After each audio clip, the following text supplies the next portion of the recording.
अस्सलामुअलैकुम। तो आज पढ़ेंगे हीट कैपेसिटी। ये टॉपिक बोर्ड एग्ज़ाम के लिए इम्पॉर्टेंट टॉपिक है। आप चाहे 5 ईयर उठा के देखो, आप जो है वो गैस पेपर, मॉडल पेपर या कॉलेज या कोचिंग के कॉम्प्रिहेंसिव पेपर उठा के देखो, उसमें आपको ये टॉपिक मिलेगा। सही है, तो ये मोस्ट इम्पॉर्टेंट टॉपिक है। वीडियो को स्किप ना करना, जस्ट वीडियो देख लो। इसके न्यूमेरिकल भी कराऊँगा और साथ ही साथ स्पेसिफिक हीट भी समझाऊँगा और मोलर स्पेसिफिक हीट भी कराऊँगा और molar specific heat at constant pressure और molar specific heat at constant volume, इनका आपस में क्या रिलेशन है ये भी कराऊंगा। ये भी बहुत इंपॉर्टेंट टॉपिक है, अक्सर पेपर में आता है। तो सारी चीज़ें करानी है, सेल्फ असेसमेंट भी कराने हैं, तो वीडियो को पूरा वॉच ज़रूर कर लेना। इंपॉर्टेंट मैंने बता दी है, वीडियो है। अब आ जाओ इसको समझते हैं। देखो भाई, हीट कैपेसिटी क्या है, सबसे पहले ये समझते हैं। देखो भाई, आपके पास कोई सब्सटेंस है, कोई आपके पास चीज़ है, तो उस चीज़ का 1 केल्विन या 1 सेल्सियस टेम्परेचर बढ़ाने के लिए आपको कितनी हीट देनी पड़ेगी, यही चीज़ है आपके पास हीट कैपेसिटी। अब कॉन्सेप्ट का फील नहीं आया होगा, बात समझ आ गई है। अब कॉन्सेप्ट का फील लेते हैं। आपके पास एक मटेरियल है या आपके पास एक बॉक्स है, ठीक है। अब मैं चाहता हूँ कि इस बॉक्स का जो टेम्परेचर है वो 1 केल्विन बढ़ जाए या 1 सेल्सियस बढ़ जाए, ठीक है। 1 केल्विन बढ़ जाए या 1 सेल्सियस बढ़ जाए, तो कितनी हीट मुझे देनी पड़ेगी इस बॉक्स को कि इसका टेम्परेचर 1 केल्विन या 1 सेल्सियस बढ़ जाए। इसी चीज़ को कहते हैं हीट कैपेसिटी। देखो, इसका टेम्परेचर होगा आपके पास, क्योंकि कॉन्सेप्ट का फील लेना बहुत ज़रूरी है। कॉन्सेप्ट का फील है यहाँ पर। समझो इस बॉक्स का टेम्परेचर है आपके पास 77 सेल्सियस, ठीक है, एग्जाम्पल के तौर पर। अब आप चाहते हो ये 77 से 78 सेल्सियस पे चला जाए, तो कितनी हीट आपको इस बॉक्स को देनी होगी कि ये 77 से 78 पर आ जाए। इसी चीज़ को आप कहोगे हीट कैपेसिटी। अब इसका मास कुछ भी हो वो हमारा कंसर्न नहीं है। मास कुछ भी हो, सिर्फ हमने क्या देखना है, 2 चीज़ों को। एक तो हीट कितनी देनी है और टेम्परेचर हमें 1 डिग्री बढ़ाना है, चाहे वो सेल्सियस में हो या केल्विन में। इसी चीज़ को कहते हैं हम हीट कैपेसिटी। बात क्लियर हो गई है, कॉन्सेप्ट समझ आ गया। अब देखो, यही चीज़ यहाँ पे लिखी हुई भी है कि heat capacity is defined. Heat capacity define की जाती है, किस तरह से डिफाइन की जाती है कि as the amount of energy. Energy से क्या मुराद है, हीट, कि कितनी आपको एनर्जी यानी हीट रिक्वायर्ड होगी needed to raise the temperature of a substance. Substance कह लो या बॉडी कह लो, एक ही बात है, बाय 1 केल्विन और 1 सेल्सियस। तो 1 डिग्री मुझे सेल्सियस या 1 डिग्री मुझे केल्विन में बढ़ाना है, कितनी हीट मुझे देनी पड़ेगी, यही चीज़ है मेरे पास हीट कैपेसिटी। अब इसको जो है अगर हम मास के लिए स्पेसिफाई कर देंगे, मास के लिए स्पेसिफिक कर देंगे, तो ये बन जाएगा आपके पास स्पेसिफिक हीट। चलो अब समझ लेते हैं कि स्पेसिफिक हीट क्या है। देखो, सब कुछ सेम है, जस्ट मास जो है वो अब आपके पास हो गया 1 kg या 1 ग्राम। बात समझो ज़रा, समझो ये बॉक्स आपके पास है 1 kg का, ठीक है। पहले मास की कोई शर्त नहीं थी, हीट कैपेसिटी में मास की कोई शर्त नहीं थी, लेकिन अब मास की शर्त आ गई है, यानी अब मास भी हमने देखना है। तो 1 kg मास का 1 केल्विन या 1 सेल्सियस टेम्परेचर बढ़ाने के लिए कितनी हीट मैंने देनी होगी, ये होता है आपके पास स्पेसिफिक हीट। जब मास नहीं देख रहे हो तो हीट कैपेसिटी, लेकिन अगर मास देख रहे हो तो वो हो गया स्पेसिफिक हीट। कैपेसिटी भी कह सकते हो, स्पेसिफिक हीट कैपेसिटी। अब स्पेसिफिक का वर्ड क्यों आ रहा है, क्योंकि मास यहाँ पर आ गया। अब देखो, मास केजी में भी हो सकता है और मास ग्राम में भी हो सकता है। कॉन्सेप्ट का फील आया। देखो, कॉन्सेप्ट समझ आ गया है आपको कि 1 kg मास या 1 ग्राम मास, इसका टेम्परेचर बढ़ाने के लिए कितना टेम्परेचर बढ़ाना है, जस्ट 1 सेल्सियस या 1 केल्विन। तो कितनी हीट हमें देनी होगी कि जो चीज़ है जिसका मास 1 kg है या 1 ग्राम है, कि उसका टेम्परेचर 1 सेल्सियस और 1 केल्विन तक बढ़ जाए। तो इसी चीज़ को हम कहेंगे स्पेसिफिक हीट कैपेसिटी। बात क्लियर हुई, कॉन्सेप्ट समझ में आया। पीछे मास नहीं था, यहाँ पर बस मास आ गया है। बात वही है, चीज़ वही है, सही है। तो अब इसका फॉर्मूला देख लो, Q = mc डेल्टा टी। आ जाओ फॉर्मूला समझाता हूँ, टेंशन नहीं लो, जब तक मैं हूँ तो बात समझ आ जाएगी। ये फॉर्मूला क्या है, ये क्या है आपके पास हीट, जो कि या तो रिलीज़ हो रही है या तो आपके पास ऑब्जॉर्व हो रही है, किसमें, सब्सटेंस में। ठीक है, ये क्या है आपके पास, ये है आपके पास मास। मास किसका है, सब्सटेंस का।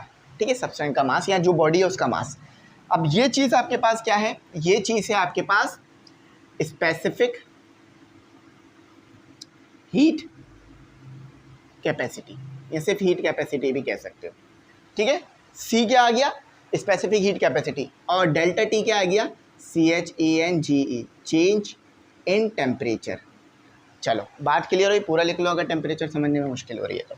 चलो फॉर्मूला समझ में आया, कॉन्सेप्ट समझ में आया। एक बार और बता देता हूँ कि भाई 1 kg मास है या 1 ग्राम मास है, इसका टेम्परेचर मुझे बढ़ाना है 1 सेल्सियस तक या 1 केल्विन तक, तो कितनी हीट मुझे देनी होगी, ये हो जाएगा मेरे पास स्पेसिफिक हीट कैपेसिटी।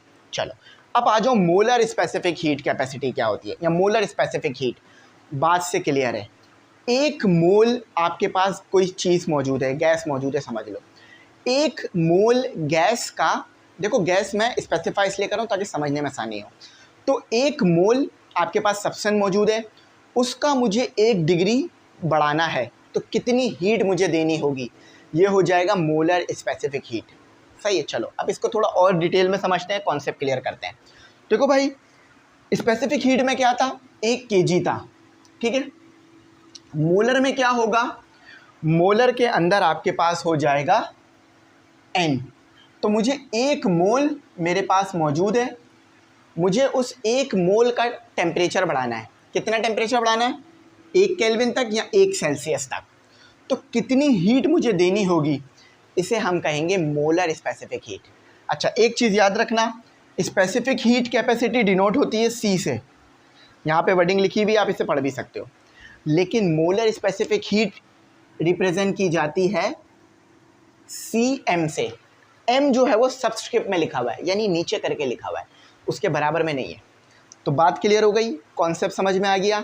समझो मैं 1 मोल हूँ, समझ लो मैं 1 मोल हूँ, मेरा 1 मोल जो है वो आ रहा है आपके पास मास, मैं 1 मोल हूँ, 1 मोल सब्सटेंस का आपने 1 केल्विन बढ़ाना है या 1 सेल्सियस बढ़ाना है टेम्परेचर, तो कितनी हीट आपने मुझे देनी होगी, ये होगी मोलर स्पेसिफिक हीट। अच्छा हर सब्सटेंस का अलग अलग आता है, कोई सब्सटेंस को 1 मोल बढ़ाने के लिए, किसी सब्सटेंस की आपने 1 मोल टेम्परेचर बढ़ानी है तो कम हीट देनी होगी, किसी को ज़्यादा। तो ये मटेरियल टू मटेरियल वेरी करती है। मोलर स्पेसिफिक हीट या आपके पास स्पेसिफिक हीट आपके पास सब्सटेंस टू सब्सटेंस वेरी करेगी। फॉर एग्जांपल कॉपर के लिए कोई और वैल्यू आएगी, एल्यूमिनियम के लिए कोई और वैल्यू आएगी, और गैसेस के लिए भी अलग अलग, सबके लिए सेम नहीं है, ये याद रखना। ठीक है, ये कांस्टेंट नहीं है हर मटेरियल के लिए। अच्छा अब इसी चीज़ को हम डेफिनेशन से पढ़ लेते हैं, अब बात और अच्छी क्लियर होगी, कॉन्सेप्ट और अच्छा समझ में आएगा। It is denoted by CM, ये तो मैंने बता दिया। Measured how much heat energy is needed, कितनी हीट एनर्जी आपको चाहिए, यानी delta Q, to raise the temperature, के टेम्परेचर बढ़ जाए, कितना बढ़ जाए, 1 मोल का, किसका टेम्परेचर बढ़े, 1 मोल का ऑफ अ सब्सटेंस 1 डिग्री तक, 1 डिग्री यानी 1 सेल्सियस तक और 1 केल्विन तक। तो कितनी हीट आपको चाहिए, किसी 1 मोल का आपने जो है वो टेम्परेचर बढ़ाना है 1 डिग्री तक या 1 सेल्सियस तक या 1 केल्विन तक, तो ये आपके पास है मोलर स्पेसिफिक हीट। अब इन तीनों डेफिनेशन को याद रखना बहुत इंपॉर्टेंट है। अच्छा अब आ जाओ, अब कराता हूँ मैं आपको रिलेशन बिटवीन। अच्छा फार्मूला भी बता देता हूँ, फार्मूला लिखा हुआ है, मोलर स्पेसिफिक हीट का फार्मूला वैसा ही है जैसा आपके पास स्पेसिफिक हीट का था। फ़र्क क्या है कि यहाँ पर आपके पास इंट्रोड्यूस हो जाएगा मोल। ठीक है, आपको पता है N जो है वो मोल होता है, और ये CM क्या है, ये M मैं फिर बता रहा हूँ सबस्क्रिप्ट में लिखा हुआ है, यानी ये ऐसे लिखा हुआ है छोटा सा करके। तो CM क्या है, मोलर स्पेसिफिक हीट, यहाँ लिख लो मोलर स्पेसिफिक हीट। और ये जो है वो आपके पास चेंज है टेम्परेचर का, चेंज इन टेम्परेचर, और ये जो है आपका हीट है जो कि अब्जॉर्ब हो रही है या रिलीज़ हो रही है। चलो बात क्लैरिटी में आ गई, इसको अपने पास अच्छी तरह से लिख लेना, कॉन्सेप्ट समझा दिया। अब आ जाओ हम अपनी करते हैं छोटी सी डेरिवेशन। भाई सबसे पहले समझो कि आपके पास एक यहाँ पर ये एक मौजूद है सिलेंडर बना देता हूँ, उससे बात बहुत अच्छी क्लियर होगी। डायग्राम बना लेना, ठीक है, वरना तो ये रट्टे वाली बात आ जाती है। कॉन्सेप्ट क्लियर करना है, फील लेना है कॉन्सेप्ट का। इसीलिए समझो ये आपके पास आ गया एक सिलेंडर, इसके अंदर आपके पास एक पिस्टन लगा हुआ है। अब हम रिलेशन किसका देख रहे हैं? Molar specific heat at constant pressure. ये Cp क्या है? Cp देख लो, Cp क्या है, और ये P सबस्क्रिप्ट में है, मोलर स्पेसिफिक हीट। अब हीट किस पर है? एट कांस्टेंट प्रेशर, प्रेशर पर है, प्रेशर आपका कांस्टेंट है, ठीक है। और Cv क्या है? सेम चीज़ है, बस वॉल्यूम कांस्टेंट है, molar specific heat at constant volume. सही है, बात क्लियर हो गई, कांस्टेंट वॉल्यूम। अच्छा, अब देखो सबसे पहले Cp पढ़ लेते हैं। देखो भाई, आपके पास प्रेशर जो है वो कांस्टेंट रहेगा, वो नहीं बढ़ेगा, यानी P आपका हो गया कांस्टेंट। अब P आपका कांस्टेंट कैसे होगा, मैं आपको ज़रा बता देता हूँ। देखो, आपने हीट दी, 1 मोल आपके पास अंदर मौजूद है, अंदर कितना मौजूद है? 1 मोल मौजूद है, 1 मोल मौजूद है।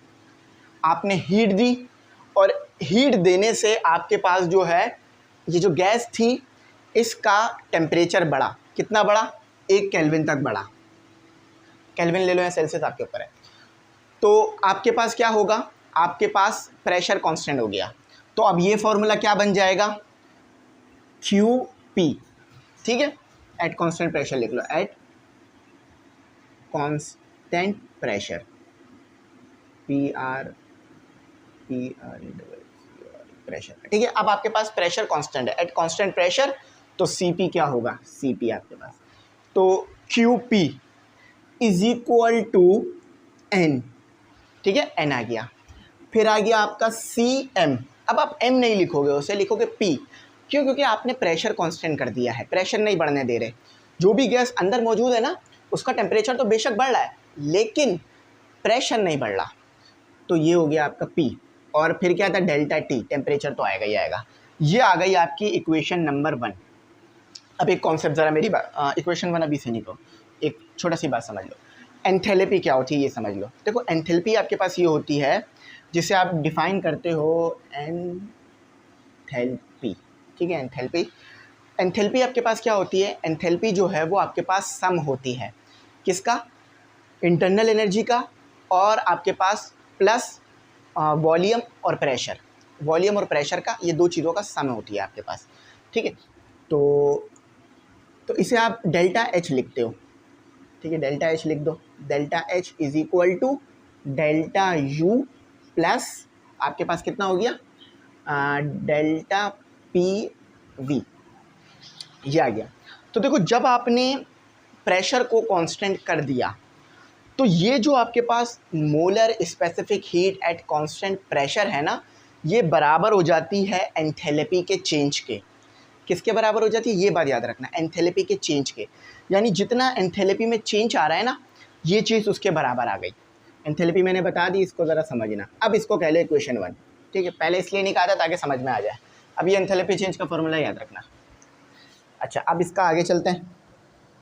अच्छा, अब Cp तो भाइयों आपके पास आ गया और बहनों आपके पास आ गया, लेकिन व्हाट अबाउट Cv? तो Cv भी निकालते हैं, इधर रिमूव कर दो। इसको एज इट इज लिखना जैसे मैं लिखवा रहा हूँ, तो बाकी कॉन्सेप्ट क्लियर हो जाएगा, वरना कॉन्सेप्ट क्लियर नहीं होगा। अच्छा देखो, प्रेशर कांस्टेंट होगा तो इसका मतलब है कि यहाँ कुछ ना कुछ वर्क ज़रूर हुआ होगा, पिस्टन ऊपर मूव करा होगा आपका, ठीक है। लेकिन अब आपका वॉल्यूम कांस्टेंट हो गया। अब इसी डायग्राम को दोबारा समझो। अब आपका कांस्टेंट हो गया वॉल्यूम, यानी वर्क आपका हो गया ज़ीरो। अब कोई वर्क नहीं होगा, पिस्टन ऊपर मूव नहीं करेगा, आपने पिस्टन फिक्स कर दिया है। तो अब यहाँ समझ लेते हैं, एट कांस्टेंट वॉल्यूम, ठीक है, V लिख दिया मैंने, तो CV क्या आएगा आपके पास, ठीक है। अच्छा, अब आपका अगर कांस्टेंट वॉल्यूम हो गया ना, तो ये फॉर्मूला क्या बन जाएगा आपका? जैसे प्रेशर कांस्टेंट हुआ था तो यहाँ P आ गया, अब वॉल्यूम कांस्टेंट हुआ तो V आ जाएगा, और NCM डेल्टा T। अब ये M क्या हो जाएगा? V, सही है। चलो यहाँ तक तो बात क्लियर हो गई, यहाँ तक आपको सारी बातें समझ में आ गई। अब अगर आपने वॉल्यूम को कांस्टेंट कर दिया है ना, वॉल्यूम को कांस्टेंट कर दिया है, और आप अच्छी तरीके से जानते हो जब वॉल्यूम कांस्टेंट होता है तो उस सिचुएशन में क्या होता है, आपने इससे पहले एक प्रोसेस पढ़ा है, उस प्रोसेस में आपको बताया गया था कि जब आप वॉल्यूम को कांस्टेंट करते हो तो इंटरनल एनर्जी जो होती है आपकी वो बराबर हो जाती है किसके, हीट के। यानी जितना चेंज आ रहा है इंटरनल एनर्जी में वो सारा का सारा किस में जा रहा है, मतलब जितना चेंज आ रहा है हीट में। यहाँ अगर ये डेल्टा डालो तो बात समझने में थोड़ी आसानी हो जाएगी आप लोगों को। अगर वॉल्यूम कांस्टेंट करते हो तो क्या हो जाता है कि जितना भी आपके पास हीट होती है वो सारी की सारी कन्वर्ट हो जाती है किस में, इंटरनल एनर्जी में। क्यों? क्योंकि W जो है वो ज़ीरो है। अगर मैं इसे फर्स्ट लॉ ऑफ थर्मोडायनेमिक कर दूं तो Q is equal to W/U है ना। अगर वर्क ज़ीरो हो गया तो फार्मूला क्या बनेगा, आपके पास Q is equal to U, यानी जितनी भी हीट दोगे वो सारा का सारा कहाँ चली जाएगी, इंटरनल एनर्जी में। तो अगर वॉल्यूम कांस्टेंट कर दिया तो जितनी भी हीट है वो किसके बराबर आ रही है, डेल्टा U के बराबर आ रही है। ठीक है, ये बात बस समझानी थी मैंने आप लोगों को। अच्छा, अब यहाँ पर आप यूज़ करो एंथैल्पी का फॉर्मूला। ठीक है, तो यहाँ लिख लो यूज़ एंथैल्पी फॉर्मूला। तो एंथैल्पी का फॉर्मूला मैंने वहाँ लिख दिया था, delta H is equal to delta U plus delta PV। सही है, यहाँ तक ये बात क्लियर हो गई। अच्छा, अब PV किसके बराबर होता है ज़रा मुझे बताओ। आप लोग पीछे पढ़ चुके हो, PV मैं आपको पढ़ा चुका हूँ कि किसके बराबर होता है। एंथैल्पी में ना ये A होता है, इसको A कर लो। ठीक है, PV किसके बराबर होता है, बिल्कुल सही, PV here, PV is equal to nRT। हम एक मोल के लिए काम कर रहे हैं ना, तो एक मोल के लिए काम कर रहे हैं तो ये 1 हो गया, यानी PV is equal to RT आ गया। इसको लिख दो पुट अबव, किसमें, इन इक्वेशन 2। इक्वेशन 2 क्या है, ये रही आपकी इक्वेशन 2। तो क्या आ गया आपके पास, delta H is equal to delta U plus delta RT।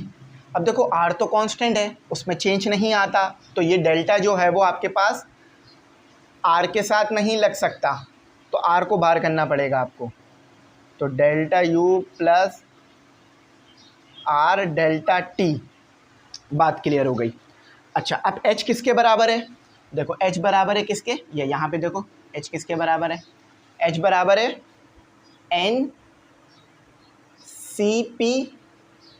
Delta T। बात क्लियर हो गई, सही है, इक्वल टू आ गया। अब डेल्टा U किसके बराबर है, डेल्टा U बराबर है NCV delta T, NCV delta T। बात ये भी क्लियर हो गई, और plus R delta T as it is. अब मैंने आपको कहा था हमारे पास मोल 1 है, तो N यहाँ भी 1 यहाँ भी 1, CP delta T equal to CV delta T। मैं फिर बता रहा हूँ, ये P मैं सबस्क्रिप्ट में लिख रहा हूँ छोटा करके, ठीक है, अगर आपको बड़ा लग रहा है तो इसे छोटा कर लेना। प्लस R डेल्टा T, देखो डेल्टा T यहाँ भी है यहाँ भी है, मीन के कांस्टेंट आ जाएगा, कांस्टेंट आ गया, तो CV प्लस R आ गया आपके पास।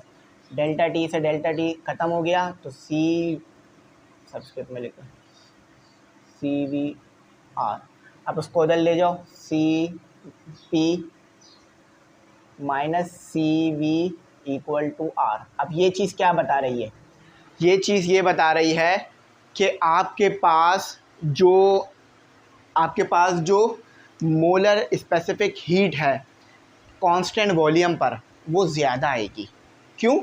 क्योंकि देखो जब वर्क ही नहीं हो रहा है तो जो भी आप हीट दे रहे हो वो डायरेक्ट टेम्परेचर को इंक्रीज़ कर रहा है, सही है। लेकिन अगर वर्क हो रहा है तो आपके पास CP कम आएगी, इस बात को याद रखना। चलो यहाँ पर ये हमारा हो गया। आई होप आप लोगों को ये अच्छा समझ में आ गया होगा। इसको यहीं तक रखते हैं, मज़ीद आगे इसको हम नहीं लेके जा रहे हैं। अब हम अपना कर लेते हैं न्यूमेरिकल, और न्यूमेरिकल को समझ लेते हैं। और बुक में भी आपके पास देखो यही चीज़ लिखी हुई है कि CP minus CV is equal to R के बराबर है। तो हम अकॉर्डिंग टू बुक ही चल रहे हैं। और 20 मिनट का लेक्चर हो गया, उसकी वजह ये है कि भाई ये थोड़ा सा बड़ा है हमारे पास। चलो अब इसको मिटाता हूँ और न्यूमेरिकल कराता हूँ आप लोगों को। सही है, लिख लिया है ना आप लोगों ने? इसको लिख लेना अपने पास, कैलकुलेशन ज़रूर कर लेना, क्योंकि बुक में कैलकुलेशन मिसिंग है तो बाद में फिर खुद से समझोगे तो बहुत टाइम लग जाएगा। इसलिए अगर कैलकुलेशन लिख लोगे तो आसान हो जाएगा काम। चलो पूरे ही बोर्ड रिमूव कर देते हैं।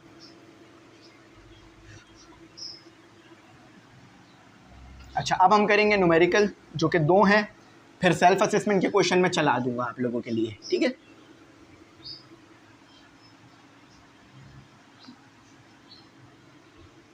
चलो ये लो, रिमूव हो गया बोर्ड। अच्छा चलो अब आप करते हैं 2 न्यूमेरिकल। सबसे पहले न्यूमेरिकल देखो ये चलता हुआ आपके सामने आ रहा होगा, जिस न्यूमेरिकल में आपके पास लिखा हुआ है, इन्होंने न्यूमेरिकल में लिखा हुआ है कैलकुलेट द, सबसे पहले गिवन डेटा की हेडिंग डाल लो, फिर 2 फाइंड करेंगे। गिवन डेटा 2 फाइंड, और न्यूमेरिकल नंबर आपको पता है ये वर्क एग्जाम्पल है आपके पास 16.4। अच्छा देखो कहते हैं calculate the molar specific heat capacity of a gas. आपके पास एक गैस है जो कि 2 मोल है, उसके जो मोल हैं वो आपके पास 2 हैं, ठीक है? मोल्स उसके 2 हैं। आपने क्या करना है, मोलर स्पेसिफिक हीट कैलकुलेट करनी है, यानी CM कैलकुलेट करना है आपने, ठीक है? अच्छा गैस में जो हीट अब्जॉर्ब हो रही है वो कितनी हो रही है, यानी Q मैंने बता दिया था उसी वक्त, जो कि 1500 जाउल हो गया ऑफ हीट एनर्जी। टेम्परेचर उसका कितना बढ़ रहा है, याद रखना जब भी लिखा हुआ हो टेम्परेचर इंक्रीज, इसका मतलब है चेंज इन टेम्परेचर, ठीक है? जब भी लिखा हुआ हो टेम्परेचर इंक्रीज तो इसका मतलब क्या है, चेंज इन टेम्परेचर। तो कंफ्यूज नहीं होना। तो डेल्टा T आपको दे दिया 25 सेल्सियस। इसको केल्विन में ले जाने की कोई ज़रूरत नहीं है, क्योंकि जो चेंज होता है वो केल्विन और सेल्सियस में सेम आता है। सही है, इसको मैं आगे प्रूफ करके दिखाऊंगा आप लोगों को, अभी इसको याद रखना बस। तो अब सोल्यूशन की हेडिंग को पुट कर देते हैं। फॉर्मूला क्या पढ़ाया था, Q is equal to NCM delta T। सब कुछ नोन है, Q भी पता है, N भी पता है, डेल्टा T भी पता है, बस फार्मूला सेट करा लो। N को उधर ले जाओ और डेल्टा T को उधर ले जाओ, CM आपका आ गया। CM सब्सक्रिप्ट में है N। Q कितना है 1500 डिवाइडेड बाय N कितना है 2 और 25। The final answer is, final answer calculate कर लो, आपका जो है वो आ जाएगा जवाब। कैलकुलेटर अपने पास रखा करो भाई, पेपर में भी बड़ा काम आएगा। तो 1500 डिवाइडेड बाय 2 मल्टीप्लाई 25, तो फाइनल आंसर आपका आ रहा है 30, ठीक है? फाइनल आंसर आपका कितना आ रहा है 30। अब इसका यूनिट क्या होता है, बहुत आसान है। न्यूमरेटर में क्या है, हीट, हीट का यूनिट हो गया जाउल।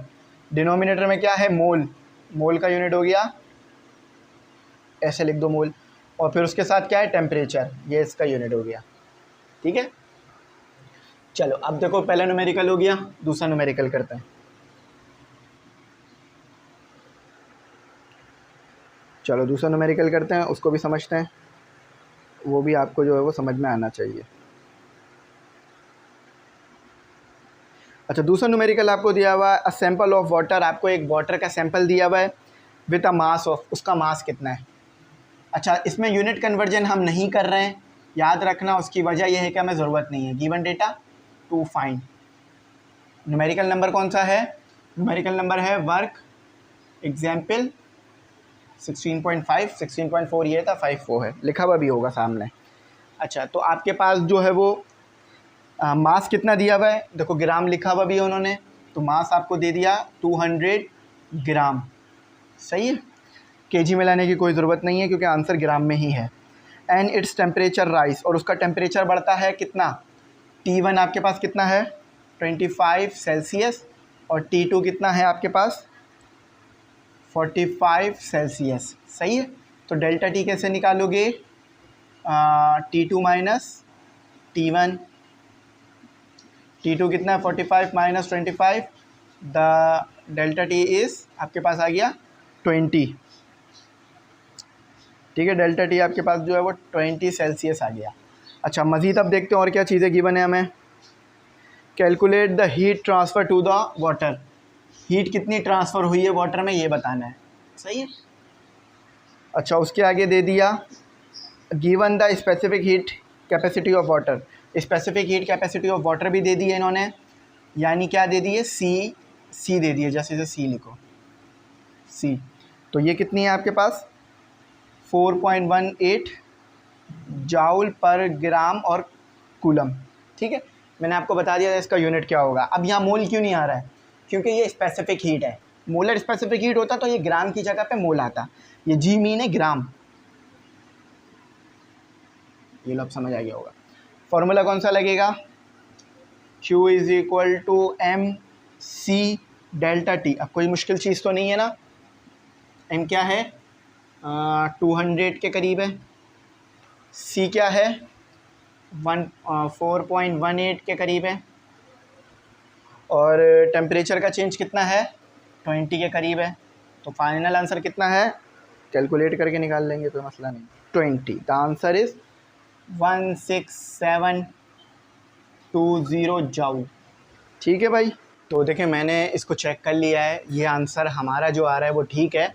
बुक में जो है वो आंसर दिया हुआ इन्होंने 8360, तो वो सही नहीं है, ये ठीक आंसर आ रहा है, ठीक है। तो ये हमारा ठीक है। आई होप आपको मेरी यहाँ तक बात समझ में आ गई होगी। और सेल्फ असेसमेंट के क्वेश्चंस मैंने चला दिए हैं, बराबर में चल रहे होंगे, तो उनको ज़रूर देख लेना। अच्छा, यहाँ पर मैं आपको कहूँगा कि भाई अगर आप ग्रुप में ऐड नहीं हुए हो तो ग्रुप में ज़रूर ऐड हो जाना। वहाँ पर आपको जो है वो बहुत सारी चीज़ें जो हैं वो मिलती रहेंगी, और वहाँ पर आपको काफ़ी हेल्प हो जाएगी। और एक और बात सबसे इम्पोर्टेंट कि भाई ग्रुप में जो है वो गेस्ट पेपर आना शुरू हो गए हैं, तो ग्रुप में